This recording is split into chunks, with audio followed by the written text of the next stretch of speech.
나는 늘 그렇듯이 방탄 유리창 밖으로 스쳐 지나가는 세상을 내려다보고 있었다.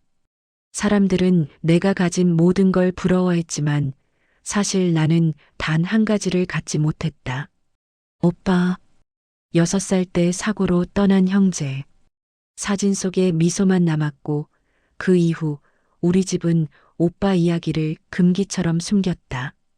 그 공백은 시간이 지나도 채워지지 않았다. 오늘도 학교를 마치고 집으로 돌아가는 길, 아버지가 보낸 전용 차량 안에서 멍하니 바깥을 보고 있었다. 그때였다. 골목 끝에 웅크려 앉은 누군가가 눈에 들어왔다. 남자아이. 교복도 아니고 손에는 먼지 묻은 장갑. 버려진 박스를 모으고 테이프로 묶으며 마치 이 일이 익숙한 듯 손놀림이 능숙했다.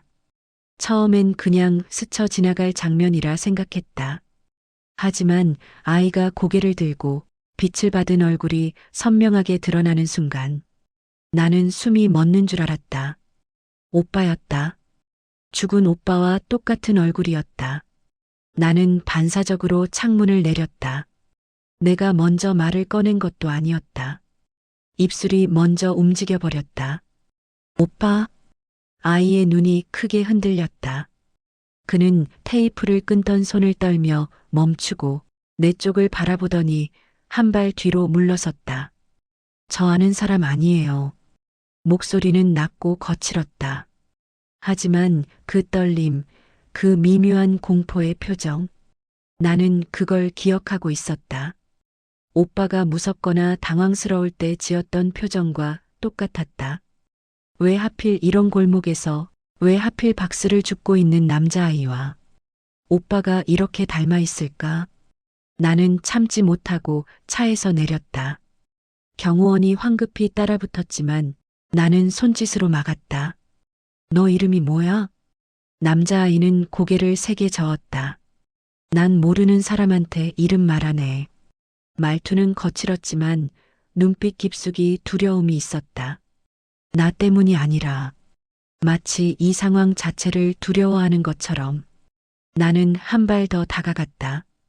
그리고 그 애가 손을 숨기듯 뒤로 떼는 걸 눈치챘다. 장갑 사이로 비친 붉은 상처, 갈라진 손마디. 이런 손은 오빠의 손에서는 본 적이 없다. 그 순간 경호원이 다급히 다가와 내 귀에 속삭였다. 아가씨, 이곳에 오래 계시면 위험합니다. 나는 그러나 눈을 떼지 않았다. 남자아이는 잽싸게 박스 한 무더기를 들고 일어서더니 나를 한 번 더 보고는 휘청거리듯 골목 안쪽으로 도망쳤다. 나는 그 뒷모습에서 오빠와 너무 비슷한 걸음걸이를 보고 심장이 내려앉았다. 아가씨, 차로 돌아가셔야 합니다. 경호원의 목소리가 들렸지만 내 귀엔 그 아이의 마지막 표정만 맴돌았다. 두려움, 망설임, 그리고 어딘가 익숙함을 아는 사람의 표정. 나는 속으로 중얼거렸다. 분명히 오빠야. 아니면 오빠와 무언가로 연결된 아이. 그날 밤 나는 잠을 잘 수 없었다. 아버지 방 앞에서 오래된 액자를 꺼내들고 오빠의 사진을 들여다봤다. 사진 속 오빠 미소 짓고 있었다. 그 얼굴 위에 오늘 골목에서 본 그 남자아이의 얼굴이 겹쳐졌다. 도대체 뭐지? 왜 나와 아무 상관없어 보이는 그 남자아이가 죽은 오빠와 똑같이 생긴 걸까? 그리고 왜 그 아이는 나를 보자마자 마치 알고 있었다는 듯 뒷걸음질을 쳤을까? 집으로 돌아오자마자 분위기가 이상했다.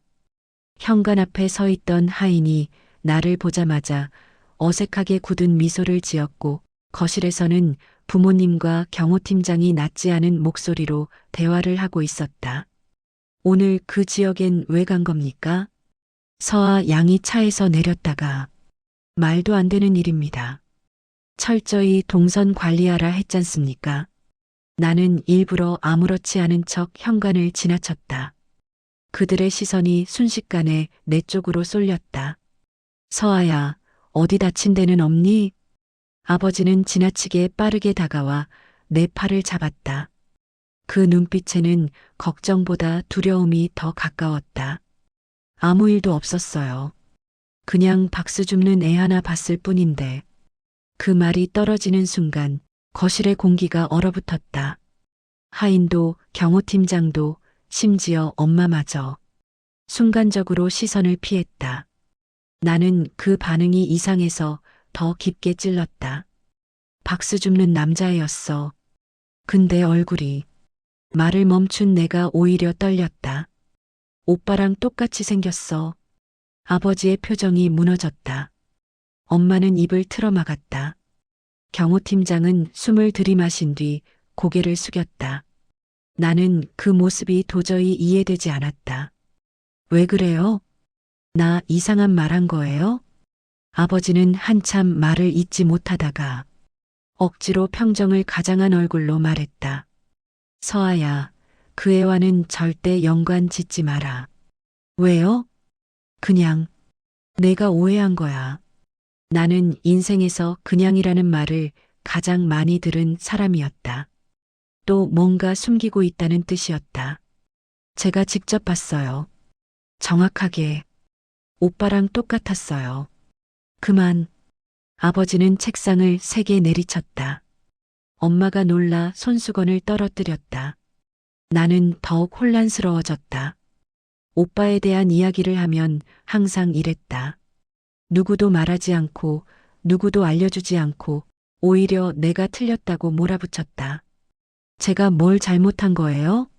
내 목소리는 떨리고 있었다.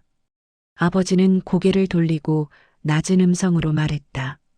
너는 오빠를 잊어야 한다. 그래야 내가 안전해. 안전. 그 단어가 내 마음을 깊숙이 찔렀다. 왜 제가 위험해요? 그냥, 또 그냥이야. 나는 밀려오는 눈물과 분노를 삼켰다. 오빠한테 무슨 일이 있었던 건데요? 왜 집안 전체가 오빠 이야기를 못하게 하는 거예요? 아버지의 눈에 복잡한 감정이 스쳤다. 슬픔, 분노, 죄책감 설명할 수 없는 감정들. 내가 알아서는 안 되는 일이다, 서아야. 나는 더는 말하고 싶지 않아. 손을 털고 내 방으로 올라갔다. 문을 닫자마자 무릎이 풀려 바닥에 주저앉았다. 숨을 고르며 내 손을 바라봤다. 아직도 골목에서 그 남자아이가 두려움에 흔들린 눈으로 나를 보던 장면이 머릿속에서 사라지지 않았다. 그 애도 나를 보고 뭔가 느꼈다. 그 표정은 나를 처음 본 사람의 표정이 아니었다. 나는 불을 끈 채 침대에 누웠다. 천장에 비친 어두운 그림자 속에서 머릿속에는 같은 말만 반복됐다. 왜 오빠와 똑같은 얼굴을 가진 남자아이가 박스를 주우며 살고 있는 걸까? 그리고 왜 우리 가족은 그 사실을 듣자마자 패닉에 빠진 걸까? 그날 밤 아버지 방에서 누군가가 낮은 목소리로 말했다. 할인 그 아이 확인해 봐야 합니다. 혹시 그때 그 사건과 문이 닫히며 목소리가 끊겼다. 나는 숨을 멈춘 채 귀를 기울였다. 그리고 그때 깨달았다. 내가 본 것은 단순한 닮은 사람이 아니라 우리 집이 숨기고 있는 비밀에 직접 연결된 무언가라는 걸. 다음 날 나는 새벽부터 잠에서 깼다. 온몸이 불안으로 뒤틀리는 느낌이었다. 아무리 생각해도 어제 본 그 아이 도혁의 얼굴은 절대로 닮은 사람 수준이 아니었다. 오빠의 사진 속 표정, 눈매, 턱선. 너무 똑같았다. 그런데도 가족들은 그 사실을 부정하는 것처럼 질색하며 감추기 바빴다. 나는 더는 기다릴 수 없었다. 스스로 확인해야 했다. 아침 식사 시간 엄마가 내 모습을 보며 물었다. 오늘 일정 맞춰서 움직여야 하니까 서아야, 어디 가니? 나는 아무렇지 않은 척 대답했다. 학교. 하지만 나는 학교로 가지 않았다. 전용 차량을 타고 가다가 사복 차림의 다른 하인에게 몰래 부탁해 근처에서 내려달라고 했다.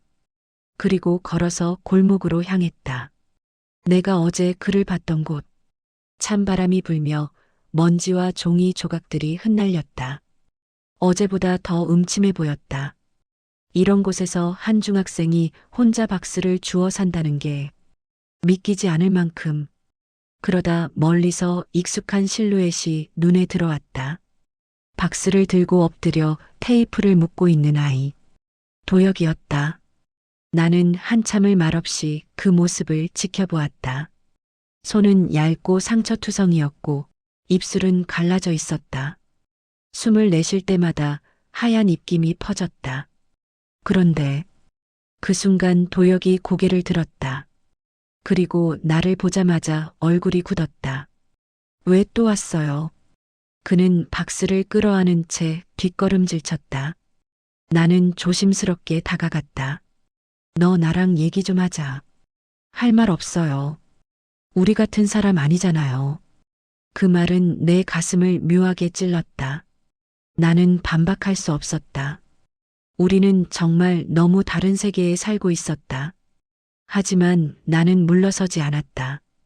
왜 나를 보고 그렇게 놀랐어? 나 처음 본 사람 맞지? 도혁은 순간 얼어붙었다.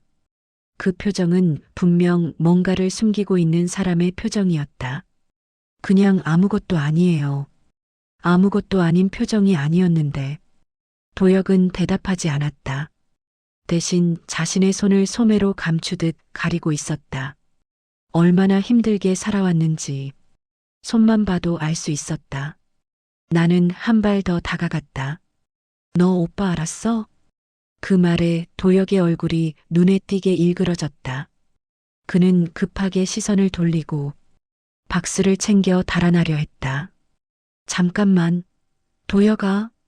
내가 그의 이름을 부르는 순간 도혁은 완전히 멈춰섰다. 그는 천천히 돌아서서 낮은 목소리로 말했다. 내 이름 누가 알려줬어요. 눈빛이 이상했다. 두려움과 분노, 그리고 어딘가 기억을 더듬는 사람의 눈빛. 누가 알려준 게 아니라 그냥 들었어. 내 변명이 허술했음을 나도 알고 있었다. 도혁은 갑자기 박스를 내팽개치며 외쳤다. 나 너희 같은 사람한테 엮이고 싶지 않아요. 그 말이 채 끝나기도 전에 골목 저편에서 작은 기침 소리가 들렸다. 우리는 동시에 고개를 돌렸다. 한 노파가 서 있었다. 작고 마른 몸, 추운 날씨에도 얇은 겉옷 하나. 그리고 떨리는 눈동자. 도혁이 다급히 외쳤다. 할머니, 여기 왜 나왔어요? 나는 경악했다. 그 노파의 얼굴. 어디선가 본 듯한 표정, 눈빛, 반응. 노파는 나를 보는 순간 마치 귀신이라도 본 듯 손을 입으로 가져가며 중얼거렸다.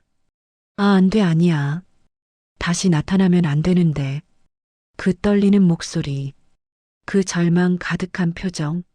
나는 본능적으로 느꼈다. 이 노파는 나를 알고 있다. 그리고 그 남자아이 도혁과 오빠의 죽음 사이에 관계가 있다는 걸 이미 알고 있다. 도혁이 노파를 부축하며 말했다. 할머니, 집에 가요. 여기 너무 춥잖아. 노파는 여전히 나를 보며 말했다. 가지 마라, 아가씨. 이 일에 절대 관여하지 마. 그 말은 명령이 아니었다. 경고였다. 그리고 그 경고는 우리 집의 비밀보다 더 강렬하게 내 가슴을 조여왔다. 그날 나는 깨달았다. 도혁과 그의 할머니는 나를 보았을 때 두려워했고 우리 가족은 그들을 보았을 때 두려워했다. 그리고 그 가운데 있는 것이 6년 전 오빠가 죽던 그날의 사건. 나는 멈출 수 없었다. 아니, 멈출 수 없는 단계에 와 있었다. 도혁과 그의 할머니의 반응은 내 머릿속에서 온종일 떠나지 않았다. 다시 나타나면 안 되는데. 노파의 그 말은 마치 나에게 저주라도 퍼붓는 것처럼 들렸다. 학교 수업은 거의 들리지 않았다. 내가 알고 있는 세계 전체가 갑자기 뒤집혀버린 느낌이었다. 수업이 끝나자마자 집에 돌아온 나는 아버지와 엄마가 모두 회의 중이라는 얘기를 듣고 곧장 아빠의 서재 쪽으로 향했다. 평소라면 들어갈 생각도 못했을 곳. 하지만 지금은 멈출 수 없었다. 문은 잠겨 있었다. 그런데 바로 옆 장식장 위에 평소 하인들이 두는 복사용 열쇠가 놓여 있었다. 손이 떨렸다. 하지만 열쇠를 집어 문을 열었다. 서재는 조용했다. 가죽 냄새와 오래된 책 냄새가 섞인 무거운 공기만 가득했다. 나는 책상 앞으로 다가가 서랍을 열어보았다. 처음에는 아무것도 없었다.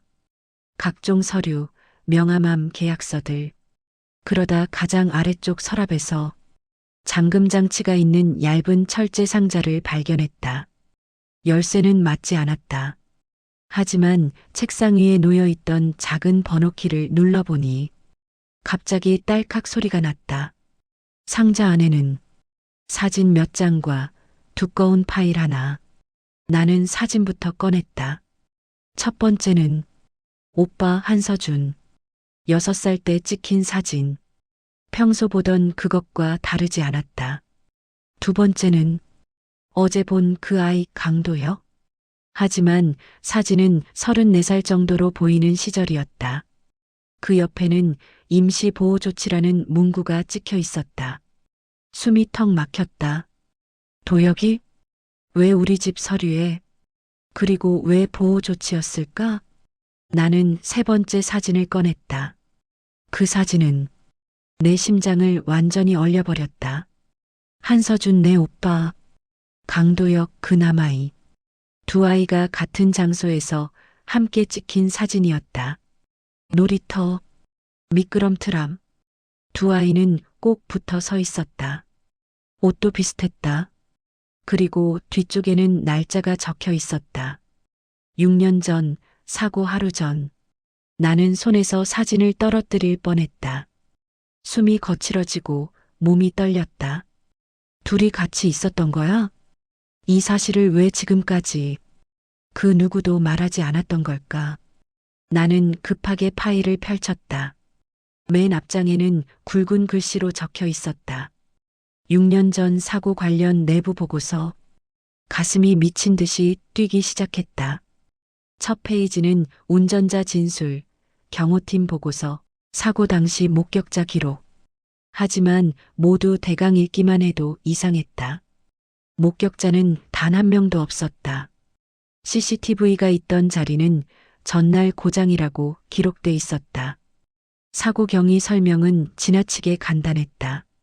그러다 마지막 장을 넘기는 순간 내 손이 멈췄다. 사고 당시 주변에서 구조된 미성년 남아 1명, 신원 불명 상태에서 임시보호 후 이송. 그리고 그 옆에는 병원 마크와 함께 적혀 있었다. 추후 보호자 인수 포기. 해당 아동은 복지시설로 이관. 나는 그 문장을 수십 번 읽었다. 눈을 의심할 정도로. 오빠 사고가 났던 그날 누군가가 살아 있었던 것. 그리고 그 아이는 복지시설로 보내졌다는 것. 강도혁?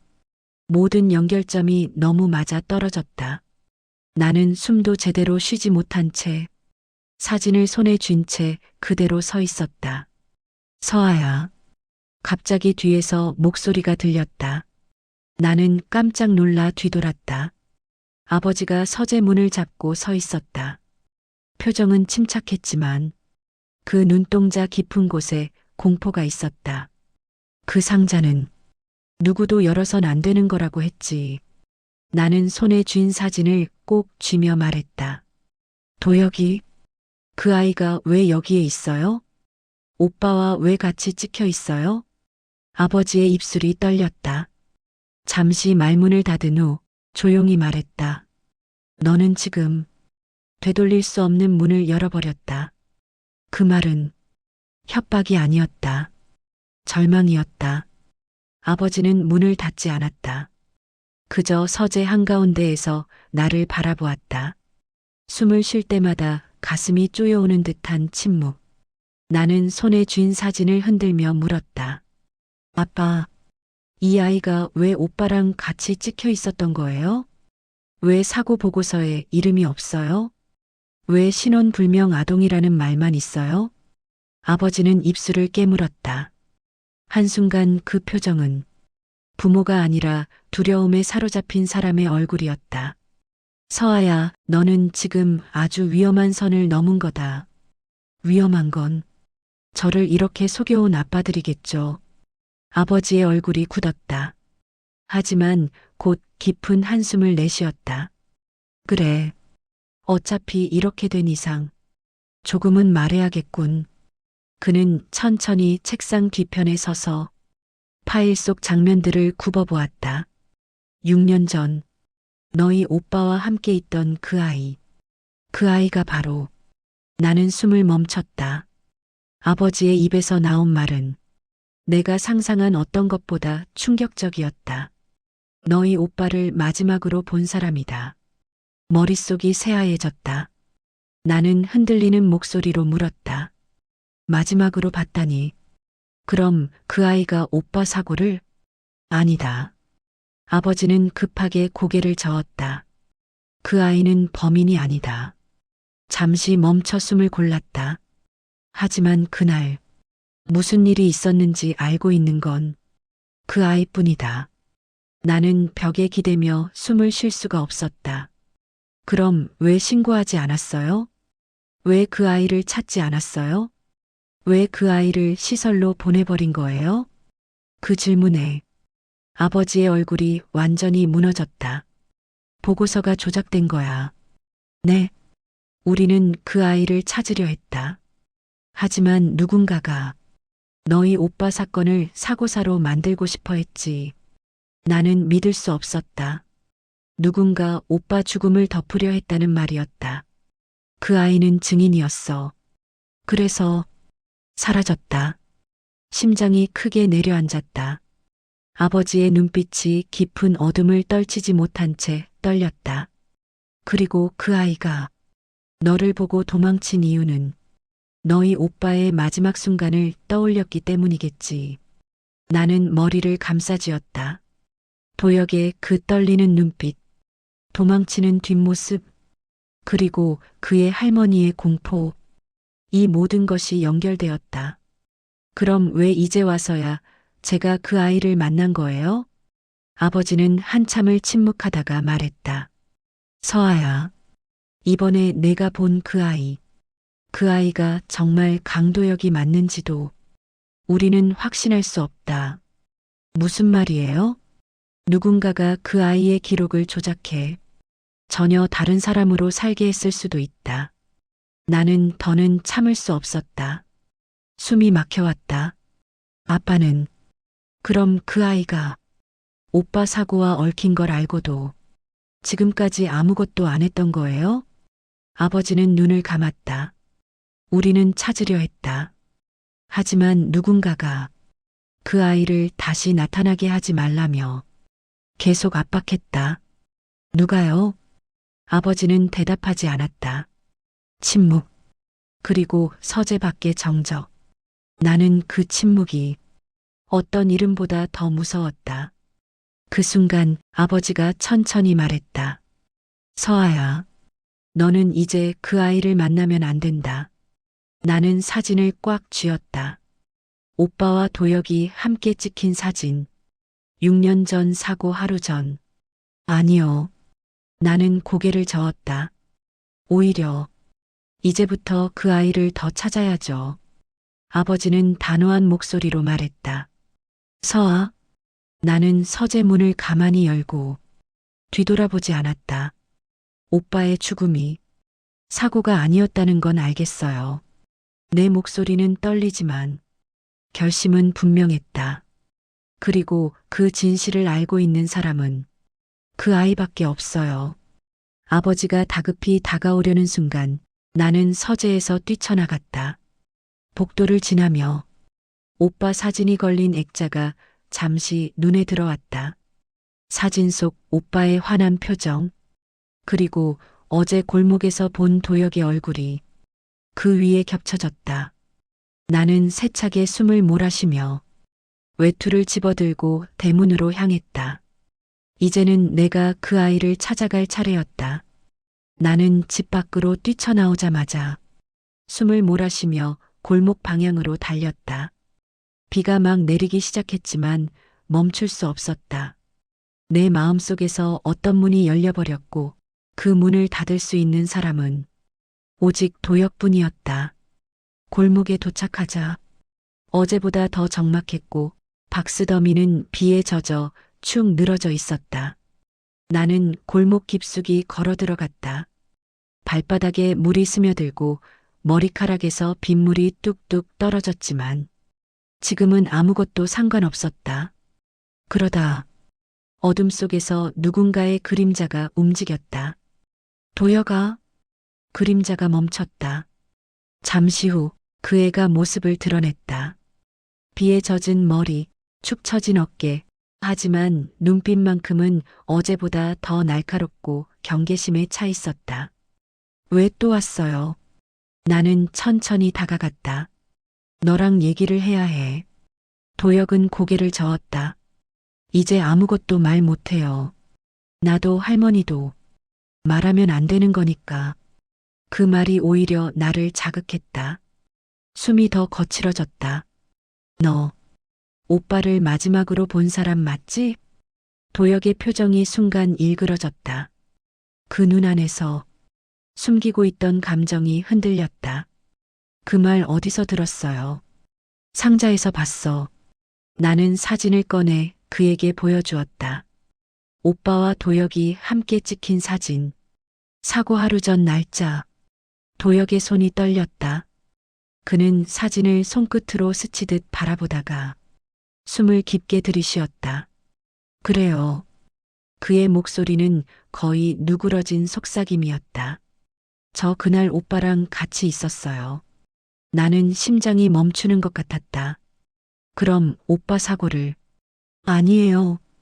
도혁은 갑자기 소리치듯 말했다. 나는 오빠를 해치지 않았어요. 오빠를 구하려고 했어요. 비가 세차게 쏟아지고 있었다. 그 빗속에서 도혁의 얼굴은 고통과 죄책감으로 젖어 있었다. 그날 난 우연히 그 동네에서 놀고 있었고 오빠가 혼자 있었다. 같이 놀고 서로 금방 친해졌어요. 그는 손을 꼭 움켜쥐었다. 그리고 오빠가 어떤 사람한테 불려갔어요. 나는 멈칫했다. 누구한테? 도혁은 고개를 저었다. 나도 몰라요. 하지만 그 사람을 보고 오빠가 너무 무서워했어요. 심장이 크게 내려앉았다. 그 사람이 누구인지 기억나? 도혁은 천천히 고개를 들었다. 그 눈빛은 두렵고 망설이고 떨리고 있었지만 거기엔 분명한 형체를 기억하는 사람의 눈이 있었다. 기억나요. 하지만 말하면 할머니가 다쳐요. 나는 한 걸음 더 다가갔다. 이건 우리 둘만의 문제가 아니야. 그 말에 도혁은 작게 숨을 내쉬었다. 맞아요. 그래서 말할게요. 그리고 도혁은 생각보다 더 충격적인 사실을 꺼냈다. 오빠는 사고 난 게 아니었어요. 나는 온몸이 굳었다. 도혁은 떨리는 목소리로 계속 말했다. 그 사람, 오빠를 끌고 가려 했고, 오빠가 저한테 도망치라고 했어요. 눈물이 비에 섞여 흐르는지 알 수 없었다. 그래서 나는 정말 도망쳤어요. 하지만 다시 돌아왔을 때는 이미 오빠가. 도혁은 말을 잇지 못했다. 그는 벽에 기대몸을 떨었다. 서아 누나, 그날 오빠를 혼자 남겨둔 건 나예요. 나는 숨을 들이마시며 말했다. 아니야. 내 잘못 아니야. 넌 아이였어. 오빠를 해친 것도 아니고. 도혁은 피식 웃으며 고개를 저었다. 내 잘못 맞아요. 아니라니까. 그는 내 말을 끊었다. 그날 오빠가 끝까지 놓지 않으려고 했던 게 뭔지 알아요? 나는 말을 잃었다. 도혁은 손을 떨며 내게 한 걸음 다가왔다. 나예요. 오빠는 나를 지키려고 하다가 그는 더 말하지 못했다. 하지만 나는 이해했다. 오빠는 그날 도역을 지키려고 했던 것이다. 그리고 그 과정에서 나는 숨이 멎을 것처럼 아팠다. 그럼 그 사람은 누구야? 오빠를 끌고 갔던 사람. 도역은 잠시 침묵하다. 입술을 깨물며 말했다. 그 사람, 너희 집에 출입하던 사람이었어요. 그 순간 천둥이 골목을 갈랐다. 나는 완전히 얼어붙었다. 우리 집이라고? 도역은 고개를 끄덕였다. 나는 그 얼굴을 잊을 수 없어요. 그 사람은 그때였다. 골목 끝에서 검은 우산을 든 누군가가 조용히 우리를 바라보고 서 있었다. 그 모습에 도역의 얼굴은 잿빛이 되며 떨렸다. 왔어. 도역이 중얼거렸다. 그날 그 사람 다시 나타났어. 골목 끝에 서 있던 검은 우산의 남자는 우리를 조용히, 너무도 조용히 바라보고 있었다. 빛 때문에 얼굴이 잘 보이지 않았지만 실루엣만으로도 알 수 있었다. 성인 남성, 체격이 크고 움직임이 익숙하다. 그리고 도역이 떨리는 목소리로 중얼대며 뒤로 물러섰다. 저 사람이야. 6년 전에 오빠를 데려가려 했던 사람. 나는 숨이 턱 막혔다. 오빠를 끌고 가려 했던 사람. 사고 전 마지막으로 오빠를 본 사람. 그리고 우리 집에 출입하던 사람. 심장이 가슴을 찍어 누르는 듯 아팠다. 그게 무슨 말이야? 우리 집 사람들이라고? 그 사람, 서아 누나 집에서 자주 봤어요. 도역은 울먹이며 말했다. 집 하인인지 직원인지 몰랐지만 오빠는 그 사람을 너무 무서워했어요. 남자가 천천히 걸어오기 시작했다. 비를 맞는 발소리가 이상하게 규칙적이었다. 점. 나는 본능적으로 도역 앞에 섰다. 몸이 떨렸지만 물러날 수 없었다. 당신 누구야? 내 목소리가 떨렸지만 말은 분명했다. 남자는 대답하지 않고 우산을 천천히 접었다. 그 순간 얼굴이 드러났다. 나는 눈이 휘둥그레졌다. 백 실장님? 우리 집의 오래된 경호 책임자. 아버지 곁을 20년 넘게 지켜온 사람. 어릴 때부터 생일 파티에서 나를 업어주던 사람. 항상 침착하고 항상 친절했던 사람. 그가 이곳에? 도역은 손을 부들부들 떨며 외쳤다. 저 사람 맞아요. 그날 오빠를 끌고 가려던 사람. 백 실장님은 조용히 우리를 내려다보았다. 그리고 믿기 힘든 표정으로 말했다. 도역아, 다시 만나게 될 줄은 몰랐구나. 그 말투는 아이를 다독이는 어른의 목소리였다. 하지만 우리는 알고 있었다. 그 안에 숨겨진 어둠을. 나는 몸을 떨며 물었다. 왜 여기에 있는 거예요? 백 실장은 비를 흘리며 천천히 고개를 저었다. 서아 양, 돌아가야 합니다. 이런 곳에 있으면 안 됩니다. 여기 있는 건 내가 결정해요. 나는 한 발 나아갔다. 도역 오빠, 그날 사고 당신이 한 거예요? 백 실장의 표정이 미묘하게 흔들렸다. 하지만 곧 아무 감정도 없는 얼굴로 돌아왔다. 그날은 사고였습니다. 거짓말. 나는 즉시 말했다. 당신은 오빠를 데려가려 했던 사람이라고 했어. 도역이 외쳤다. 맞아요. 오빠는 그 사람을 너무 무서워했어요. 백 실장의 감정 없는 눈이 서서히 도역에게로 향했다. 그리고 그는 믿을 수 없는 말을 했다. 너는 그날의 진실을 볼 준비가 되어 있지 않았다. 바람이 불어 빗물이 튀었다.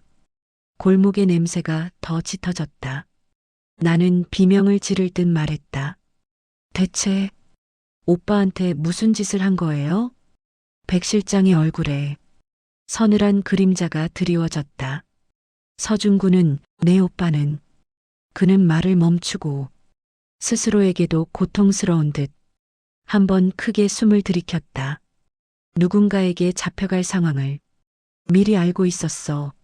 나는 마치 머리를 망치로 얻어맞은 것처럼 멍해졌다. 뭐라고요? 백 실장은 내 눈을 피해 말했다. 너희 오빠는 누굴 너무 잘 알고 있었어. 그리고 그 사람은 절대로 오빠를 놓치려고 하지 않았지. 누군가 오빠를 노리고 있었다는 뜻? 나는 숨도 제대로 쉬지 못한 채 물었다. 그 사람이 누구예요? 백 실장은 대답하지 않았다. 대신 아버지가 늘 쓰던 말과 같은 어조로 말했다. 서아 양, 이 일은 절대 알아서는 안 되는 일이었어요. 그 말은 정확히 아버지가 했던 말과 같았다. 나는 뒷걸음질 쳤다. 아빠도 알고 있었어요? 백 실장은 아무 말도 하지 않았다. 그 침묵 자체가 대답이었다. 도혁은 떨리는 목소리로 말했다. 오빠를 데려가려 했던 사람. 그 사람이 누구였든 백 실장은 그걸 알고 있었어요. 오빠가 그날 도망치려 했다는 것도. 백 실장은 눈을 감았다. 그리고 한 발 우리 쪽으로 다가왔다. 나는 도혁을 감싸며 몸으로 막았다. 그 순간 백 실장이 아주 낮은 목소리로 말했다. 서아 양, 진실은 당신이 감당할 수 있는 게 아닙니다. 나는 이를 악물었다. 아니, 이제는 감당해야 해요. 백 실장의 눈빛이 미세하게 흔들렸다. 그리고 그는 조용히 하지만 분명하게 말했다. 너희 오빠를 데려가려 했던 사람은 너희 가족 안에 있었다. 나는 그 자리에서 숨이 꽉 막혀 무릎이 풀릴 뻔했다. 도혁은 경악한 표정으로 나를 바라보았다. 백 실장은 우산을 들고 뒤돌아섰다. 이제부터 당신을 지키는 일은 내 역할이 아닙니다. 그 말은 더 이상 보호할 수 없다는 뜻이었다. 그리고 그는 비 내리는 골목 끝으로 사라졌다. 남은 건 나와 도혁 그리고 우리 가족 안에 누군가가 오빠를 죽음으로 몰아갔다는 충격적인 사실뿐이었다. 놀이터 뒤 작은 창고에 도착했을 때 해는 이미 저물고 있었다. 낡고 부서진 문, 6년 동안 아무도 건드리지 않은 자국들이 그대로 남아 있었다. 나는 도혁이 준 열쇠를 조심스럽게 꽂았다. 철컥. 문이 열리는 순간 내 심장은 거의 터질 듯 뛰어올랐다. 창고 안은 축축한 먼지 냄새로 가득했지만 한쪽에 깨끗하게 보관된 작은 상자가 눈에 띄었다. 거기에는 오빠의 이름이 적혀 있었다. 서준. 상자를 열자 메모 몇 장과 작은 녹음기가 들어 있었다. 메모는 오빠의 글씨였다. 엄마, 아빠, 그리고 서아. 누가 나를 데려가려고 해. 무서워. 그래도 서아는 꼭 지켜야 해. 서아만은 아무 일 없게 해야 해. 문장마다 어린 오빠의 떨림이 고스란히 남아 있었다. 내 손이 떨려 글자를 제대로 읽을 수 없었다. 나는 조용히 녹음기의 버튼을 눌렀다. 삑. 잠시 잡음이 흐른 뒤 오빠의 목소리가 들렸다. 도혁아, 무서우면 도망쳐. 너도 위험해. 아저씨가 또 와. 그 뒤로 뭔가 심하게 부딪히는 소리가 들리고 짧게 끊어진 비명이 이어졌다. 그 한순간 나는 모든 걸 이해했다. 오빠는 나를 대신해서 그 사람에게 끌려갔던 것이다. 그리고 도영 역시 그 상황에서 살아남은 유일한 아이였다. 나는 녹음기를 끄고 천천히 눈을 감았다. 눈물이 조용히 흘러내렸다. 도혁은 고개를 숙인 채 말했다. 서아 누나, 이제 알겠죠? 내가 왜 그날 이후로 여기서 벗어나지 못했는지. 나는 도혁을 바라보다 고개를 저었다. 아니야. 너는 오빠의 마지막을 봤을 뿐이야. 오빠는 너를 지키려고 했고, 너도 도망쳐서 살아서 이걸 전할 수 있었던 거야. 그 말에 도혁의 어깨가 조금 내려앉았다. 그동안 그가 혼자 감당해야 했던 죄책감이 얼마나 컸을지 느껴졌다. 나는 상자를 덮으며 말했다. 이걸로 끝내자. 도혁이 놀란 표정으로 나를 바라보았다. 더 파고들면 그 사람, 그 세력, 그 의도. 결국 우리 둘만 다칠 거야. 오빠도 그걸 원하지 않을 거야. 나는 상자를 품에 안았다. 오빠의 마지막 말처럼 이제는 지켜야 할 사람이 나 자신뿐이라는 걸 깨달았다. 도혁은 천천히 고개를 끄덕였다. 그래요. 이제 정말 끝내요. 우리는 창고를 닫고 천천히 걸어 나왔다. 비는 멈췄고 슬슬 별이 보이기 시작했다. 놀이터 위로 불어오는 찬 바람 속에서 나는 마지막으로 오빠의 이름을 속으로 불렀다. 서준아, 고마워. 이제 괜찮아. 집으로 돌아가는 길, 나는 도혁에게 말했다. 이제 서로의 삶으로 돌아가자. 도혁은 조용히 웃었다. 어린데 너무 일찍 철들어버린 그 애의 표정이었다. 응, 누나는 앞으로라도 행복해져야 돼요. 나는 고개를 끄덕였다. 우리는 서로 반대 방향으로 걸었다. 다시는 만나지 않을 사람처럼. 과거는 그 자리에서 끝났고 진실도 고통도 기억도 모두 밤하늘 아래에 묻혔다. 나는 단 한 번도 뒤돌아보지 않았다. 그게 오빠가 바랐던 진짜 마지막이라는 걸 알았기 때문이다.